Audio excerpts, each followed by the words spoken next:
नमस्कार, आप देख रहे हैं दिल्ली बाज़ार। मैं एसके रंजन, व्यापार न्यूज़ की खास खबरों के साथ। अभी मैं मौजूद हूं एशिया की सबसे बड़ी अनाज मंडी नया बाज़ार में और आज चर्चा करेंगे दाल अनाज के बारे में। और हमारे साथ चर्चा के लिए हैं श्री राधे युवा मंडल के प्रधान राजेश मित्तल जी और कोषाध्यक्ष संजीव गोयल जी। किसान आंदोलन का प्रभाव थोक मंडियों पर किस तरह से पड़ा है, आइए इनसे बात करते हैं। क्या कुछ बता रहे हैं दाल और चावल के राजेश जी, दिल्ली बाज़ार में आपका स्वागत है। हाँ जी, धन्यवाद जी। सर, अभी फ़िलहाल लॉकडाउन के बाद नया बाज़ार में व्यापार की क्या स्थिति है? व्यापार की स्थिति रंजन जी, पहले से तो मार्केटें उठ भी रही हैं, ठीक भी हैं। व्यापार दिनचर्या में धीरे धीरे गतिविधियां बनती जा रही हैं। व्यापारी भी आने शुरू हो गए हैं। जो पहले डर था कोरोना काल के टाइम में बीमारी का, व्यापार की बात ये है, चावल का मेरा काम है नए बाज़ार की मंडी में। तो लगभग 100 महीने पहले जिस चावल का हमारा गोल्डन शेला वाइट का भाव था, मान लो आप लगभग 31 साढ़े 3100, आज समथिंग उसका भाव आप लगा के चलोगे पिछले भाव से 700-800 रुपये मार्केट प्लस है। भाई व्यापार उठा है, माल की अराइवल शुरू हुई है, आना जाना हुआ है, तो उससे काफ़ी अच्छा मतलब रिस्पांस मिल रहा है। और जो ये किसान आंदोलन हो रहा है, इससे गतिविधियाँ ये हुआ है कि मान लो ये 2-4-5 दिन अगर परेशानी और रहती है तो इस समस्या से भी हो सकता है कि बाज़ार 100-200 रुपये प्लस और हो जाए माल ना आने की वजह से। श्री राधे युवा मंडल के प्रधान हैं और पिछले जब से संस्थान की स्थापना हुई तब से जो है आप नया बाज़ार में समय समय पर भंडारा का आयोजन करते रहे हैं। तो आप अपने संस्था के बारे में 2 शब्द बताएं और भंडारे के बारे में। संस्था हमारी श्री राधे युवा मंडल पंजीकृत के नाम से है। वो हर महीने बाज़ार वाले सभी व्यापारी भाइयों के सहयोग से, हमारे सभी सहयोगियों से और हमारे जो दलाल भाई हैं उनका इसमें बहुत महत्वपूर्ण सहयोग है। हम उनके कार्यकर्ता हैं, ये उनका बड़कपन है जो हमारे को उन्होंने प्रदान। बात भंडारे की, कोरोना काल के चलते हुए भारत सरकार की जो गाइडलाइन है वो सोशल डिस्टेंसिंग का इसमें मेन अहम होता है। हमने प्रशासन से 1-2 बार, हमारा जो थाना लोहरीगेट चौक पड़ता है वहाँ पर हम गए हैं, हमने एप्लीकेशन भी डाल ली है कि सर हम प्रसाद वितरण करना चाहते हैं भंडारे की तरफ से, तो कैसे आपकी क्या सलाह है, क्या राय है।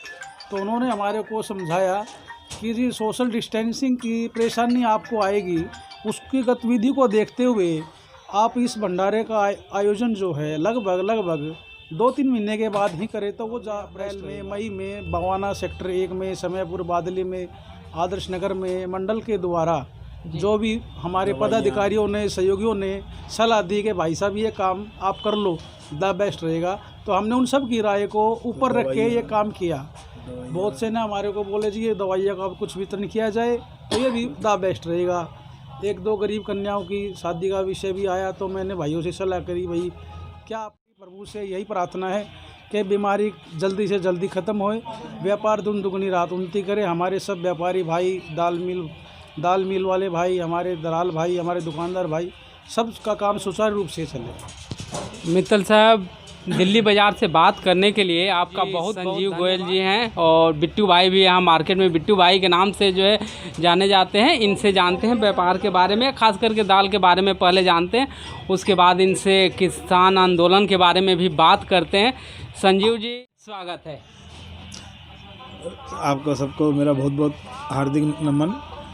ऐसे आप जो मेरे से पूछना चाह रहे हैं, पहले तो मैं आपको क्लियर कर दूं कि हमारे बाज़ार में सरकार की गाइडलाइंस के अनुरूप लॉकडाउन में हम लोगों ने खूब जितना हमसे हो सकता था हमने सरकार की गाइडलाइन का पालन करते हुए बाकायदा सबके घरों के थ्रू भी और गाड़ियों के थ्रू भी कट्टों में और बिल्कुल मतलब व्यवसाय को हमने सुचारू रूप से रखा ताकि किसी को भी किसी प्रकार की तकलीफ़ ना हो। लेबर गई तो लेबर के लिए हम लोगों ने पैकेट अलग से बनवाए, क्योंकि लॉकडाउन में कुछ लोग अपनी लेबर गई है जो गांव देहात में, हमने उनके लिए पैकेट बनवाए स्पेशली हमारे बाज़ार के एसोसिएशन की ओर से, संस्थाओं की ओर से, ताकि किसी को किसी प्रकार की तकलीफ़ ना हो। लेकिन फिर भी अगर किसी को तकलीफ़ हुई है तो उसके लिए हम क्षमा प्रार्थी हैं। सर आपसे ये जानना चाहेंगे कि दिल्ली के चारों तरफ बॉर्डर पर किसान आंदोलन कर रहे हैं, आप भी एक मंडी में बैठे हुए आंदोलन के बारे में आप क्या कुछ कहना चाहेंगे? किसान बिल जब से आया है ये सबसे पहले कांग्रेस लाई थी, ये सबको पता है। कोई अनजान बनना चाहे तो ये प्रॉब्लम उसकी है, हमारी नहीं है। दूसरी बात, आज जो तत्कालीन सरकार है, अगर वो किसानों को, मेन किसानों के लिए जो नीचे तबके में दबे हुए हैं उनको ऊपर लाने के लिए अगर कोई कार्य करती है तो ये अच्छी बात है और उसका हमको समर्थन करना चाहिए। लेकिन जो गुटबाजी हो रही है आंदोलन के चक्कर में कि जो रियल किसान है उस बेचारे तक तो वो सुविधा पहुंच भी नहीं रही।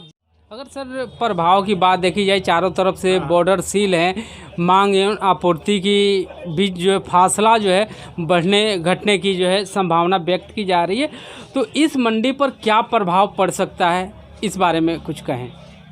सर देखिए, प्रभाव तो पड़ रहा है जी, पड़ेगा नहीं, पड़ रहा है जी। क्योंकि किस तरह? कुछ तो लॉकडाउन का रहा जी, क्योंकि लॉकडाउन में व्यापार हर ट्रेड का प्रभावित हुआ है। ये नहीं कह सकते कि खाली दालों का हुआ है, दालों के अलावा हर ट्रेड का व्यापार जो है ना प्रभावित रहा है। लेकिन आप ये देखिए कि जो भी किसान, अन्नदाता जिसे हम लोग कहते हैं जी, अगर वही सुखी नहीं है तो हम कैसे सुखी हो सकते हैं। दूसरी बात, आज किसान हड़ताल क्यों कर रहे हैं? कमी हमारी है जी। अगर हम सही होते तो किसान को ऐसा कुछ नहीं था, किसानों ने बल्कि कमाया है। आप पंजाब में या और जो इलाके हैं वहाँ जो समृद्ध किसान हैं जी, उन्होंने मतलब सब, ये नहीं है कोई गरीब किसान है जो आत्महत्या कर रहा है। बता दो पंजाब में किस किसान ने आत्महत्या करी? लेकिन और जगह जो तबके नीचे कर्ज में डूबे हुए हैं, गवर्नमेंट ने कर्जे भी माफ़ करे राज्य सरकारों ने, लेकिन कुछ हल नहीं निकला क्या? लेकिन जो रियल किसान है, जो इसको होना चाहिए, जिसको सुविधाएं मिलनी चाहिए, उनको बुनियादी सुविधाएं नहीं मिलती। सर उसका फायदा वो मीडिएटर उठा लेते हैं। उसी को हटाने के लिए गवर्नमेंट ने कदम उठाया, लेकिन हम लोग बात को समझते नहीं है और उसको उल्टे नेगेटिव पॉइंट अपनी तरफ से बनाकर, क्योंकि गफलत का जो माहौल पैदा किया जा रहा है ना, वही सबसे बड़ी प्रॉब्लम है। सर आप भी कहीं ना कहीं कन्वेंसिंग एजेंट का काम करते हैं, मीडिएटर का काम करते हैं, नया बाज़ार से माल लेते हैं और कॉलोनियों तक पहुंचाते हैं या पीछे से माल खरीदते हैं और यहाँ मिलर्स को देते हैं। तो क्या इस कानून को आने से आपको फ़ायदा होगा या किस तरह से नुकसान, अगर होगा तो क्या नुकसान होगा?